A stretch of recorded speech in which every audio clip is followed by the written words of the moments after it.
سمجھ لو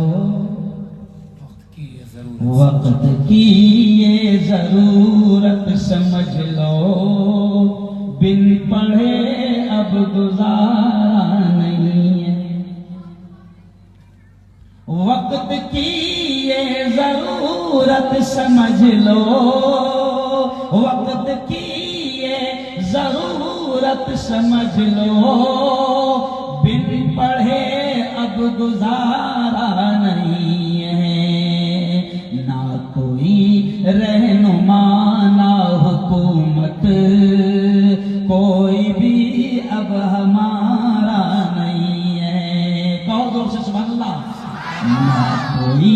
نہ کوئی رہنما نہ حکومت، کوئی بھی اب تمہارا نہیں ہے۔ اور اگلا شعر کتنا پیارا ہے۔ ابتدا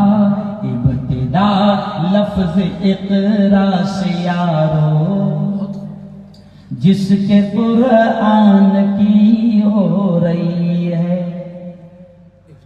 ابتدا شروعات، قرآن کی شروعات نماز سے نہیں ہوئی، زکوٰۃ سے نہیں ہوئی، حج سے نہیں ہوئی کہ حج کرو نماز پڑھو، نہیں۔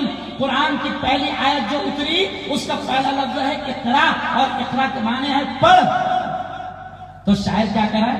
ابتدا لفظ اقرا سے یارو، جس کے قرآن کی ہو رہی ہو۔ قوم ایسی بھی رہ جائے جاہل، یہ خدا کو گوارا نہیں ہے۔ قوم ایسی بھی رہ جائے جاہل، یہ خدا کو گوارا نہیں ہے۔ اور کتنا پیارا شعر دیکھو مفتی صاحب۔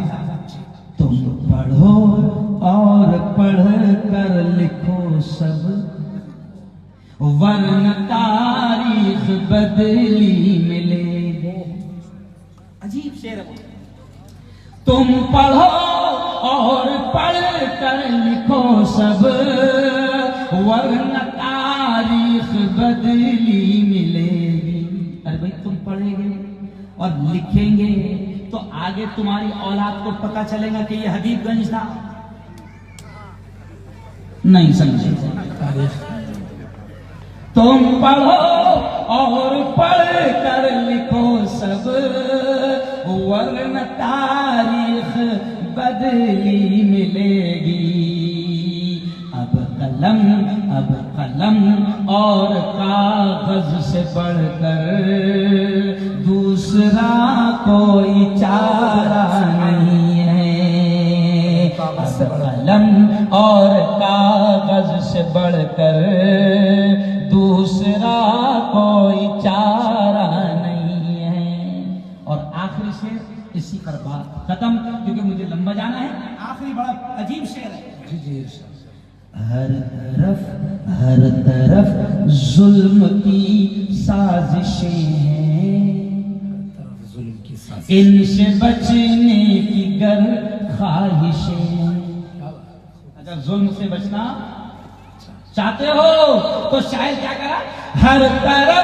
ہر طرف ظلم کی سازشیں ہیں، ان سے بچنے کی گر خواہشیں ہیں۔ صرف تعلیم ہی ہے سہارا، اور کوئی سہارا نہیں ہے۔ کہو زور سے سبحان اللہ۔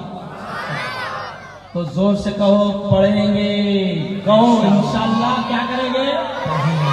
پڑھیں گے، اور اولاد کو بھی پڑھائیں گے، دنیا بھی پڑھیں گے اور دین بھی پڑھیں گے۔ بس بہت شاندار پروگرام، بڑا اچھا پروگرام۔ یہ ہدایت صاحب کے بارے میں آپ کو بتاؤں، میں یہاں جیسے داخل ہوا مولانا تو دو چیزیں دیکھ کر اور سن کر بڑے خوش ہوئے۔ مفتی صاحب سب سے پہلے میں جیسے داخل ہوا، کیونکہ ہم لوگ پروگرام کا اشتہار بھی دیکھنے کی فرصت نہیں، میں نے آنے سے پہلے آپ کا اشتہار بھی لیکن جیسے ہی باؤنڈری میں انٹری مارا بڑے شاندار انداز میں بچوں نے استقبال کیا ہے نا، پھولوں سے. حالانکہ کچھ لوگوں کا پھول پھینکنے سے بھی پیٹ ڈوبتا ہے، میں نے دیکھا ہوں، مجھے سننے میں آتا ہے. ارے میرے بھائی، جب 2 کوڑی کے لچے لفنگے نیتاؤں کا استقبال ہوتا ہے تو عالم دین کا استقبال نہیں ہونا چاہیے. ارے بولو بولو لوگوں سے، ہونا چاہیے. 2 کوڑی کے نیتاؤں کا استقبال ہوتا ہے تو ایک مفتی کا استقبال ہونا چاہیے، زور و شور سے ہونا چاہیے. سمجھ رہے آپ؟ تو اب جیسے میں نے باؤنڈری میں گھسا مولانا تو مجھے خوشی ہوئی. اس مدرسے کا نام میں نے پڑھا فیض العلوم. آپ کو معلوم ہے میری زندگی بھی فیض العلوم سے ہی شروع. میں جس مدرسے سے پڑھا برہان پور کے، میری جہاں سے ابتدا ہوئی، بعد میں بڑے مدرسوں میں گیا، لیکن جس مدرسے سے میری بھی شروعات ہوئی وہ اس کا نام بھی کیا تھا؟ فیض العلوم. اور کمال کی بات ہے اس مدرسے کے جو ابھی ذمہ دار ہیں وہ بھی اسی فیض العلوم سے پڑھے ہوئے. مولانا ہدایت صاحب اسی مدرسے سے پڑھے ہیں جہاں سے میں نے بھی پڑھا ہوں. بڑا اچھا لگا. اس مدرسے کو خوب ترقی دو، اور ترقی دینے میں مال بھی دو اور اولاد بھی.